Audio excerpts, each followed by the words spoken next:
It's my pleasant duty to welcome you all, including our patron, Lady Mountbatten, who we're very glad to see up and coming, fitting as well as ever.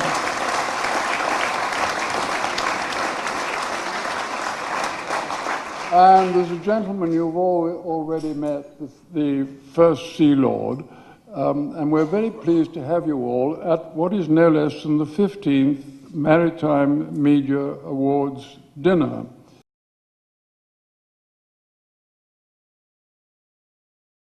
Now, appropriately, we're starting with the Desmond Wetton Fleet Award, which is to be presented to the ship or unit which has made the best contribution over the past year to the positive image of the Royal Navy. Can I ask Captain Nigel Amphlett, Director of RN Fleet Media, to introduce and announce the winner? Nigel, here he comes.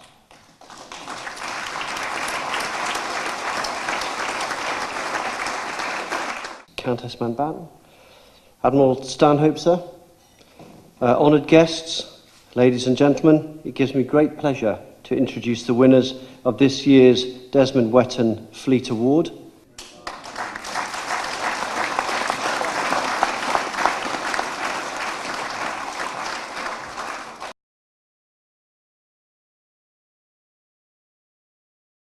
We're also welcoming the Society for Nautical Research, who add prestige to this event by presenting their Anderson Medal in this maritime forum. The medal signifies the highest standards in a work of maritime history. And I invite Professor Richard Harding, Chairman of the Society, to announce the winner. I'm delighted to be able to announce that the winner of the award for this year is Dr. Nicholas Black for his book, The British Naval Staff in the First World War. Thank you.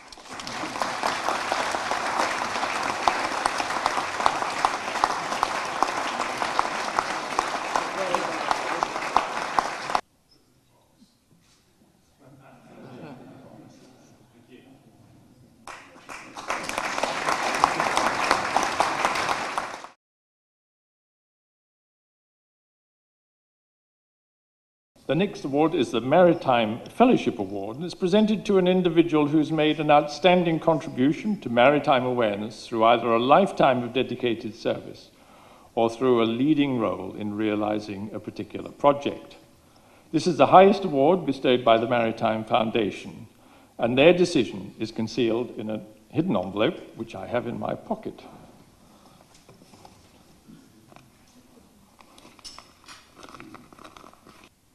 The winner of the 2010 Maritime Fellowship Award goes to David Manns.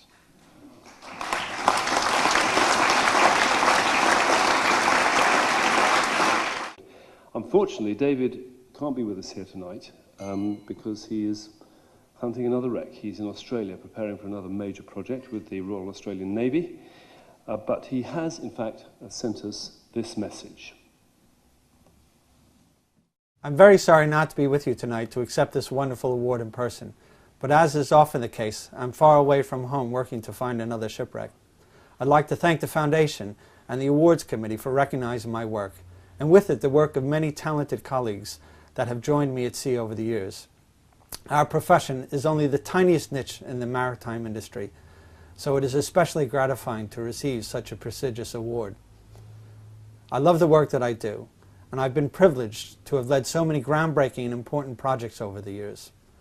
But I have many more challenges I'd like to tackle in the future, and I'll be using this award as my inspiration. Thank you very much for honoring me with this fellowship.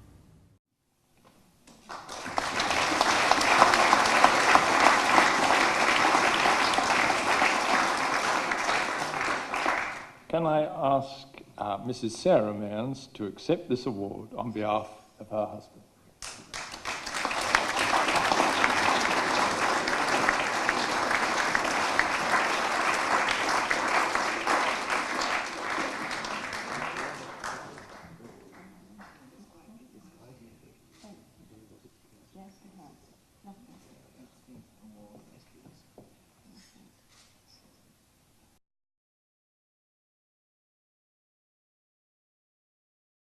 The next category, the Donald Gosling Award for the Best Television Documentary, will be introduced by the Chairman of the Media Subcommittee, Mr. Rob White, former BBC, Channel 4 and ITN producer. Rob, over to you. And so it is with this year's Donald Gosling Award for Best Television, Film or Radio Contribution. Well, as ever, selecting winners from such a cornucopia was quite a task. It was a highly enjoyable one, though. So here are our final three, including, of course, the winner. In alphabetical order, they are The Box That Changed Britain from BBC4, an absolutely fascinating programme on the containerisation revolution. Building Britain's Ultimate Warship from Channel 4, more superb camera work there too. And The Globe-Trotting Empire of the Seas from BBC One, the winner of the 2010 Maritime Media Awards Gosling Prize. That goes to Empire of the Seas. And I'd like to ask, Lisa McHale, series producer, clearly a very hard-working gal, to come up and take the award.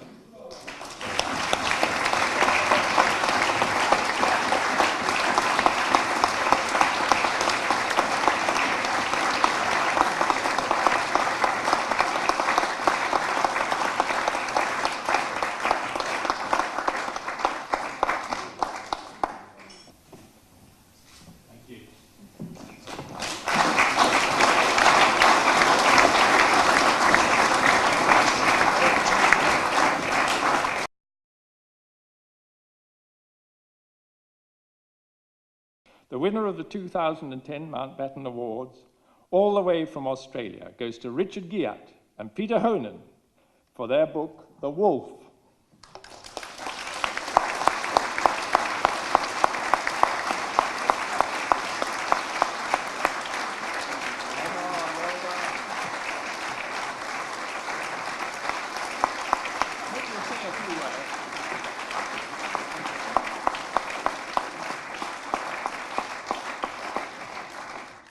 Well, this for me started as a private family story. A great uncle of mine was a chief engineer on an Australian merchant ship captured by a wolf near New Guinea in August 1917.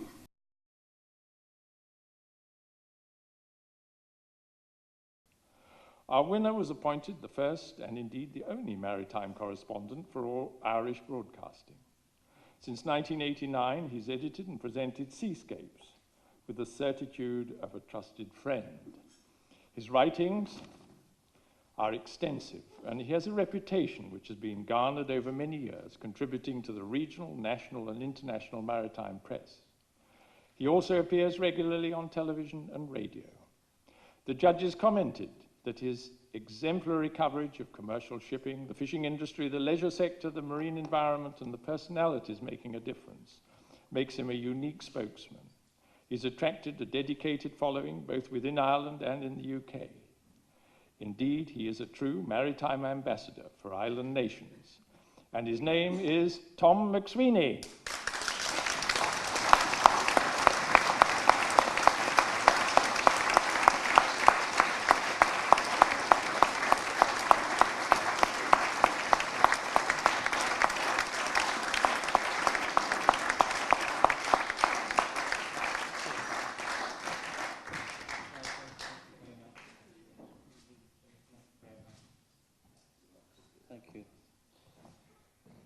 If I may refer to you all this evening from Ireland as the words I've referred to for 20 years in Ireland, rather than individual recognition, as the family of the sea.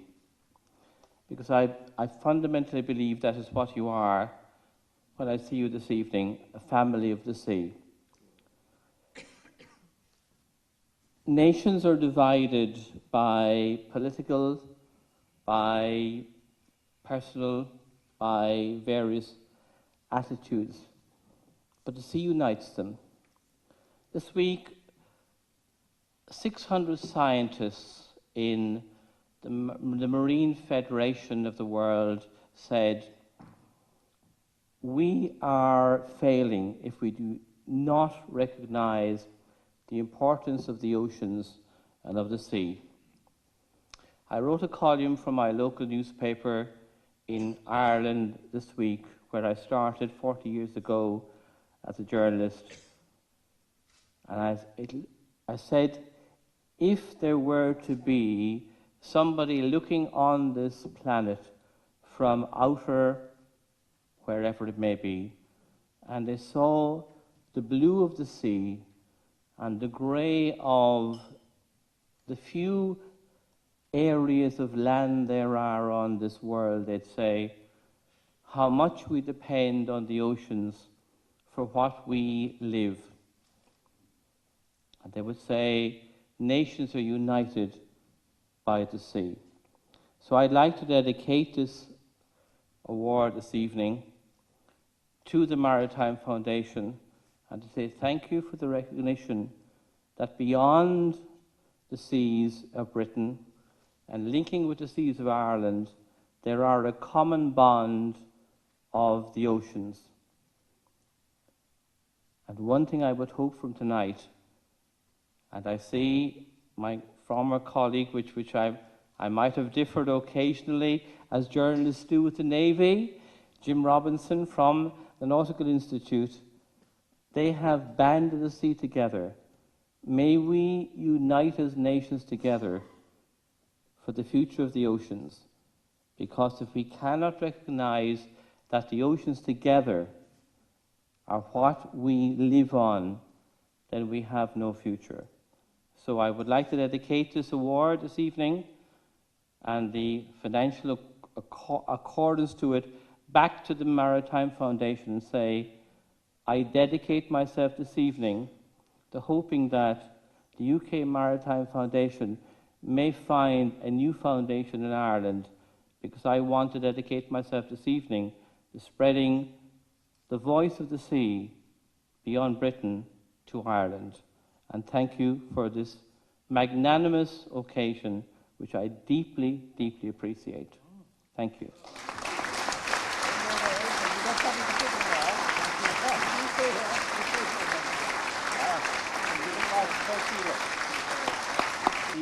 You see, we presented a decanter, but as is customary, I would now ask the First Sea Lord, Sir Mark Stanhope, to present the port to put into the decanter and say a few concluding words. I told him to stand. Come on, Tom. Oh, we've got some important business to do. Come on, we've got something to put in the decanter. It's no good without the elixir of life to put Oh, aside. what? Very good. Well, thank you. Well, thank you very much. I appreciate that hugely. Thank you. The elixir of life is very welcome.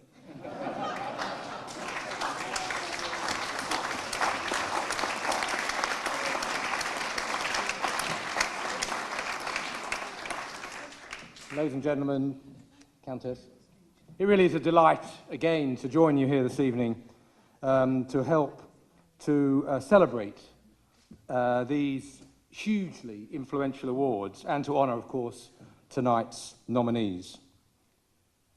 Stories of the sea are also, of course, stories of this island nation's dependence on the sea. The UK's reliance on the freedom of the seas is a feature of our history and culture as much as it is, of course, our geography. The media, so influential in educating and, of course, entertaining the public, has a vital role to play in reinforcing this important message, especially at a time when the globalization of trade brings as many challenges as, of course, it does benefits. Such inputs can be hugely beneficial in getting that message across. Some can be less astute. Our freedoms to use the seas should not be taken for granted, never taken for granted. These freedoms must be protected. As I speak, the Royal Navy, your Royal Navy, is globally deployed around the world to promote and defend our national interests. Yes, fighting in Afghanistan, but also countering pirates in the Indian Ocean, halting drug trafficking in the Caribbean, and protecting our far-flung overseas territories. Sailors and Marines also protect our national waters, act as the guardians of our nuclear deterrent, protect our fish stocks, and provide search and rescue cover from the mountains of Scotland to the coasts off Cornwall. Now, last week's Strategic Defence and Security Review recognised and indeed reinforced in many areas the importance of securing our trade and energy supplies as being key components of our national security and prosperity. It has, of course, produced some challenges, as well as this enlightened view of the maritime peace. And some of those challenges are indeed quite significant and will need to be worked through. But for an island nation, this importance of the maritime peace is an inescapable fact of life. The Merchant Navy plays a critical role as well in all of this, as it's been well portrayed this evening, and is indeed, alongside the Royal Navy, playing a critical role in protecting our shipping and sea lanes, and of course, making sure that they are open and we can rely on them remaining open. I consider, as I hope everybody else in this room considers, that these roles will endure. Because of that, the Maritime Foundation has an important role too in telling the story of our nation's dependence on the sea.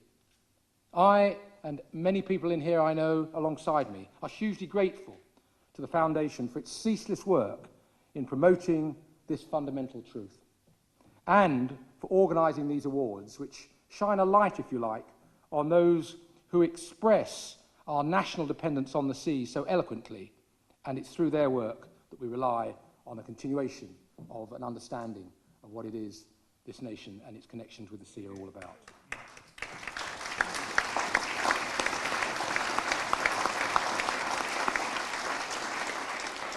My gratitude for that, of course, goes to all here tonight, and I congratulate all of those winners, of course, as the man that passed the port, Tom McSweeney, especially in the final award.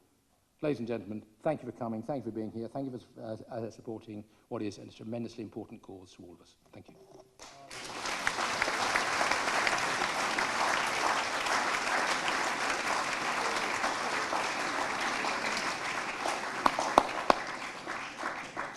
Admiral, thank you for those concluding remarks, very apt indeed. And I feared we might be running a little bit late, so I've just got one or two thank yous to make.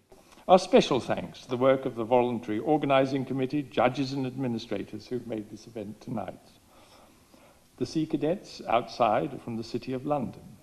Kathy Clark has produced these exquisite flower arrangements for everybody, so thank you, Kathy.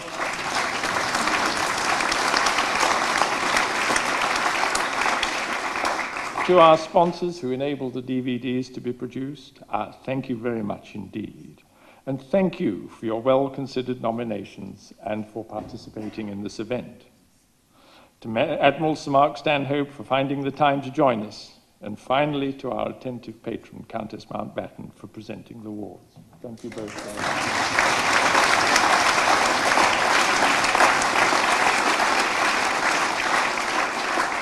From me, it's simply to wish you a safe journey home. Until next year, good night.